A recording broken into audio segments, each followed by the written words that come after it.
Friends, it's Marquise Martin Hayes. Good morning. It's time for the Monday Moment, and I'm so excited to share it with you. As always, really quick, I love to talk about my skin and the skincare lines that I use, Rodan and Fields. I am a skincare consultant as part of my whole world of business and actor and entrepreneur. So if you're interested in finding something for your beard and stubble men or ladies you want to enhance and get rid of the blotches, the dark marks, see me. All right, let's jump right in. So today's topic is the one thing you've got to do in order to experience true freedom. I bet you can't wait. The one thing that's missing in our life that we often pass up is our ability to make the difference in our own life. Why is that? Several things happen in life. We go to school, we get employed, we take on family, we do this or do that. We're making choices all the time. And then at some point in our life, we then give in to our circumstances. We accept them for what they are, and then we do everything we can to maintain status quo. That's the most dangerous thing right there. We look to maintain status quo because there's something about having status quo that causes us to self-identify. Now, granted, we built this space, this status, whatever that looks like, we built it, and then we've then trapped ourselves into it. And so many of us are trapped into what we built that we lost who we are because every decision we make, every choice we make, every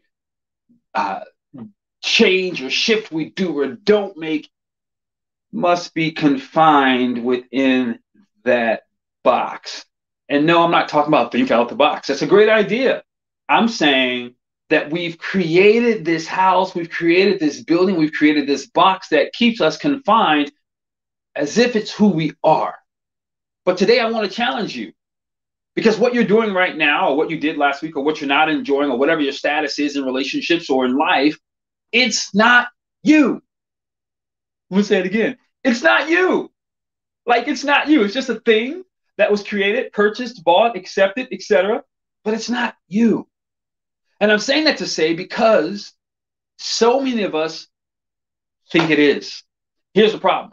When we think it's that, then we maintain status quo. How do we do that? Well, we keep working at the same places we've been working. We keep dating the same person we've been dating. We stay married to the same person we've been married to. No, I'm not suggesting divorce. I'm saying think. We continue to make choices that maintain that, instead of learning something new outside the box that causes us to shift, expand, and perhaps try something new. We don't try something new. Why? Because it's scary. It's uncertain. It's daunting.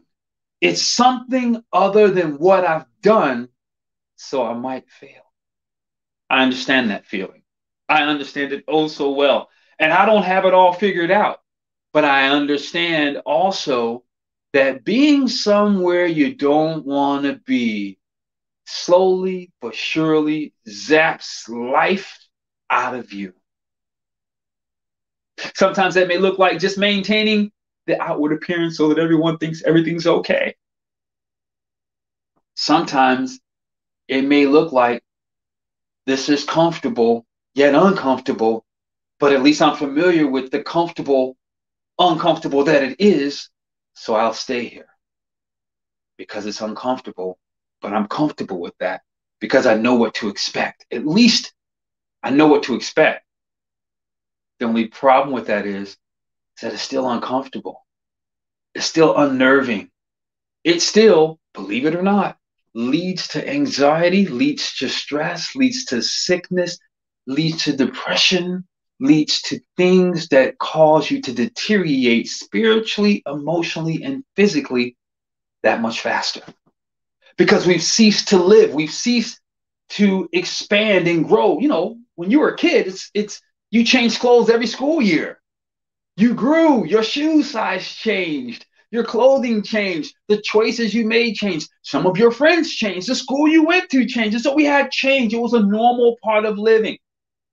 But as we became adults, we slowly started getting rid of change and started creating something that we think is the thing. The funny thing about it is, because you are designed to be a living organism, and you are, change is not something we should be unfamiliar with. Change is something that should constantly be occurring in our lives, causing us to expand and grow, and therefore electrifying us inwardly so that we can give more outwardly. But so many of us have been caught up and been frozen by what we've created, and we've locked ourselves in. So, what's the one thing, Marquise, that's necessary for true freedom? Return back to choice. Return back to choosing your life.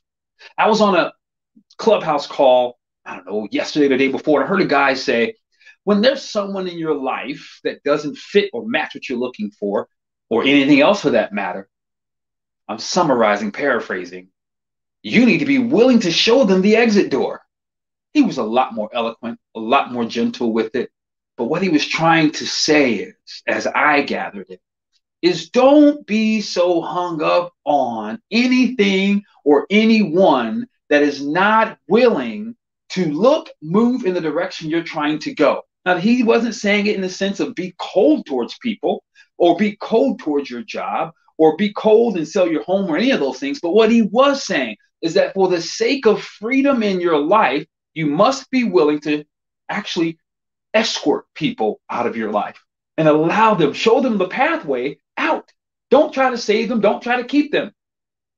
Today, I want to take that beyond relationships and move into maybe it's time for you to look at a different job.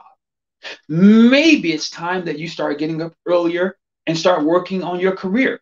Maybe you need to stay at work late so that you can come in late the next day so you have time in the morning to work on your business. Or maybe you need to get the gym membership so that you can start experiencing the transformation in your body. The point is this: if you're not actively choosing your life, then you, my friend, are not living to the capacity that you're capable, to the capacity that allows you to feel alive and vibrant.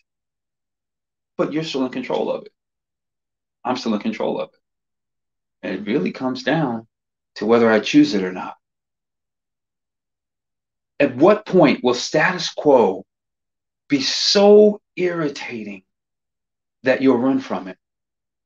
You know, everyone's heard of the midlife crisis, right? That's part of that whole status quo thing.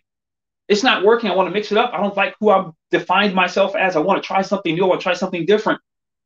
But if we're constantly choosing on a day-to-day, moment-by-moment basis our lives, then we don't have to worry about a midlife crisis because we're not becoming stagnant. Stagnation is not what living organisms do. When things become stagnant, it's time for it to die. It begins to smell foul. It begins to emit odors. It begins to become toxic and all the things that we as humans aren't supposed to be. But we are, because we've not taken our duty of choice seriously enough. So today, for the Monday moment, I want to encourage you.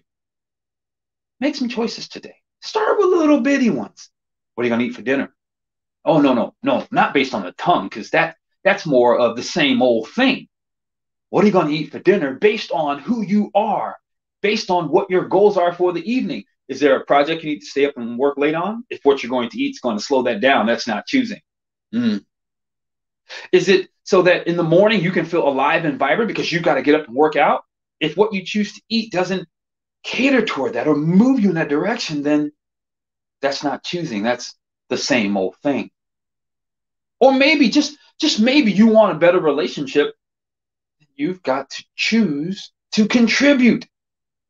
Now, I didn't say based on how they respond. I said you've got to choose to contribute. You've got to choose every day that that's what you want and then act accordingly over and over and over and over again. Maybe you want a new job. You've got to get back in the field. You've got to get out there and start playing. Maybe you're ready to quit your job and pursue your entrepreneurial pursuits. Well, what does that look like?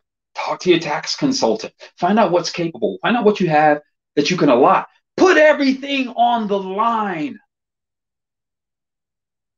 and go for it. Because at some point, being comfortable, uncomfortable, it's your fault. This is Marquise Martin Hayes. This is the Monday